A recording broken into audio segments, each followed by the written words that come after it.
make another manifestation regarding Article 1. The first, Article 1 of the fourth impeachment complaint.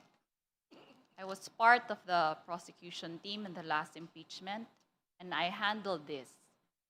And we saw the evidence of the NBI. In fact, for the information of everyone, this went to the NBI. The NBI filed a case, and they have the evidence.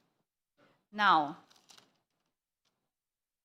that threats were conditional, is inconsequential. We heard what the Honorable Janice Degamo said yesterday, and I believe that, well, we were all touched and maybe disturbed by what she said yesterday.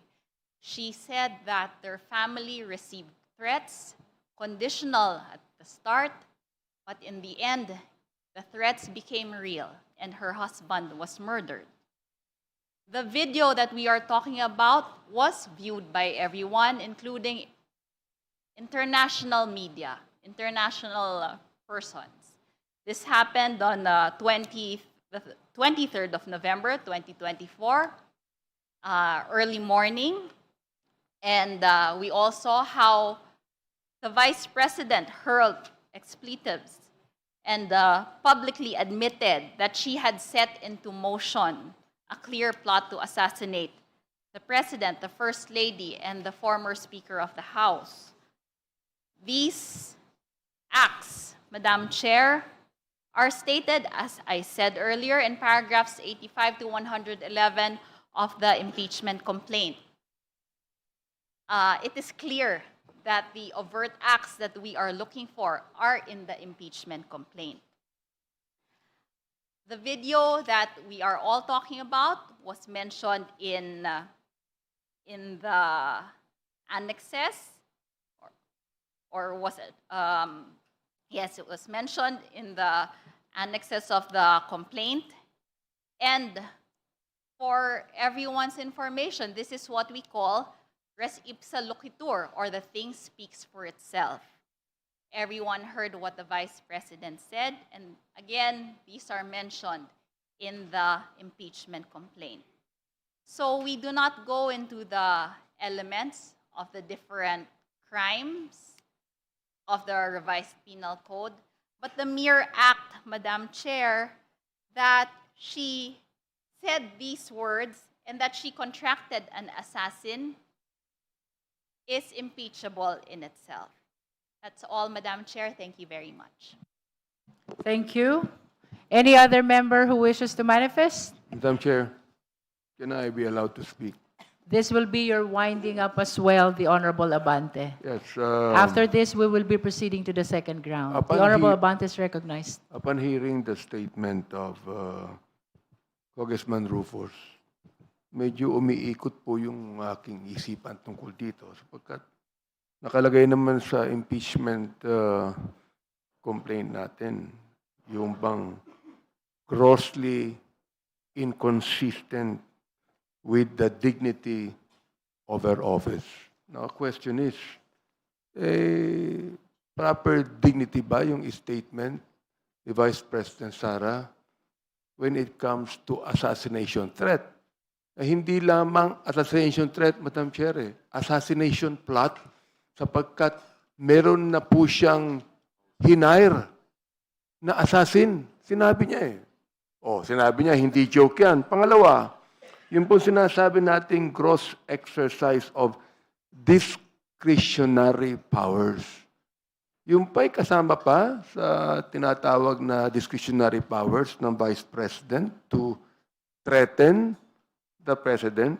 Hindi na pinag-uusapan dito yung sedition. Saka yung subversion. Ang pinag-uusapan po dito, yung dignity ng office ng Vice President. Yung discretion powers ng Vice President. Yung po ba ang tinatawag natin? Dapat ba na ito ay gawin nating baliwala, Madam Chair?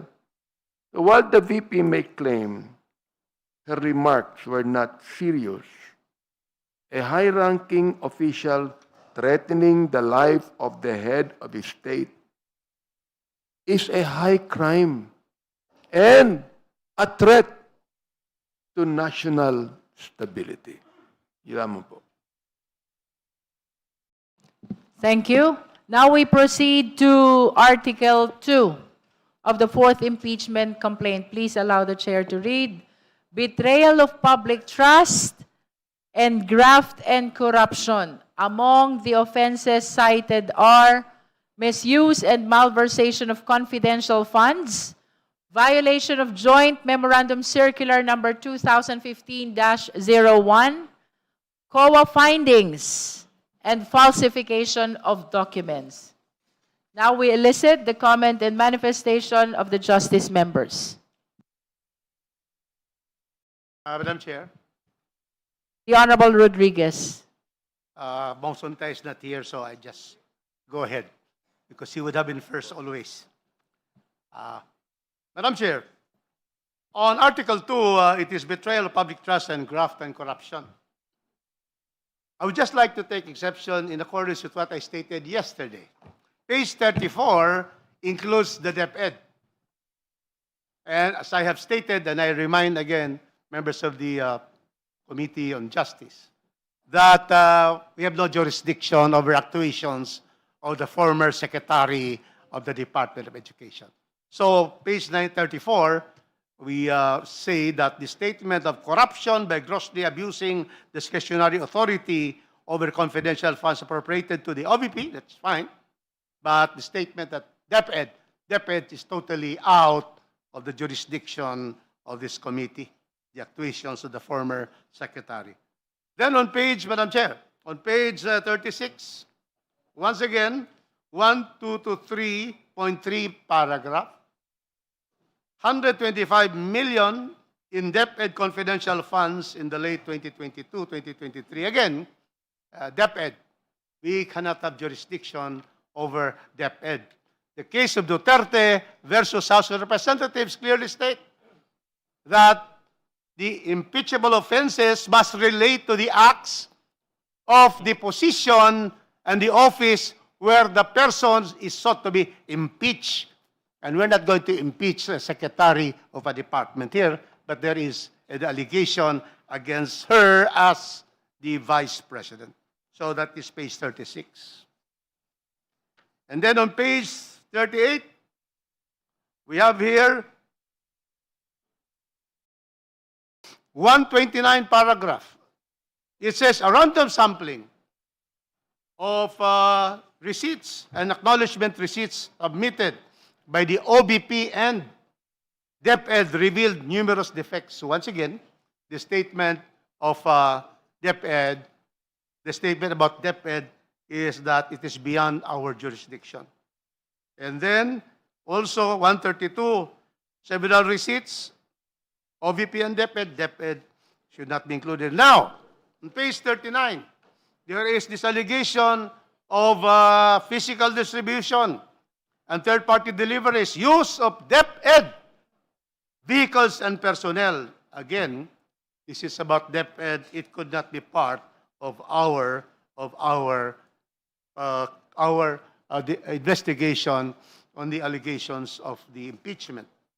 And so, Madam Chair, those are my observation on Article 2. Thank you very much. Madam Chair. Meanwhile, the chair wishes to remind the justice members, while we value the significance of all your arguments, we resolve already to adopt the discussion we had yesterday in the determination of sufficiency in substance of the third impeachment complaint for the purpose of our deliberation on the sufficiency in substance of the fourth impeachment complaint. We therefore encourage the members to raise new matters. Members who wish to manifest? The Honorable Chua and then Madam Chair. Honorable Tino, Madam Chair, Honorable Joboy Aquino, and Honorable Chel Jokno. Madam Chair. And Honorable Abante. Madam Chair. And Honorable Nazal. Honorable Chua first. Thank you, Madam Chair. Madam Chair, as already manifested yesterday, I stand with my position that the Vice President, we should not distinguish between her position as Secretary of DepEd and Vice President by, again, citing the constitutional provision that under the Constitution, the Vice President may be appointed as member of the Cabinet and such appointment requires no confirmation. So meaning to say that the appointment of the Vice President as Secretary of DepEd is concurrent position. Hindi po siya ma-appoint doon if she were not the Vice President. And secondly, siya nga lang po ang nag-iisang Vice President, siya nga lang po ang nag-iisang Cabinet Secretary na hindi na kailangan ng confirmation. Precisely dahil siya po ay Vice President. And thirdly, in addition to those statements and for the information of the body, the Vice President as Secretary of the DepEd is not receiving any allowance or emolument as Secretary of DepEd. Therefore, and it is very obvious na kaya po siya nandun doon, again, because of her position as Vice President. Having said that, Madam Chair, I would like also to point out that from the perusal of the second argument, sabi po dito, ito pong second ground anchored on the allegation that the Vice President has committed betrayal of public trust and graft and corruption. Now, paano po pumasok ito? Kung babasahin po natin doon sa paragraph 1, 2, 3, sabi po dito, on 20 December 2022, Land Bank check number 2244027 in the amount of 125 million was issued to the OBP and in cash at the Land Bank Shaw Boulevard by SDO Gina Acosta. So dito po sa paragraph na to, makikita natin, wala pa pong participation ng ating Vice President. Now, ito pong paragraph 1, 2, 3, this should be read in relation to paragraph 1, 3, 4. Dito po sa Madriaga Affidavit, chain of custody. Dahil ito pong winidraw dito sa paragraph 1, 2, 3 na 125 million na in-encash na sinasabi na nilagay po sa mga multiple bags na nakalagay sa paragraph 125 na binigay po kay Dante La Chica ay binigay po kay Madriaga.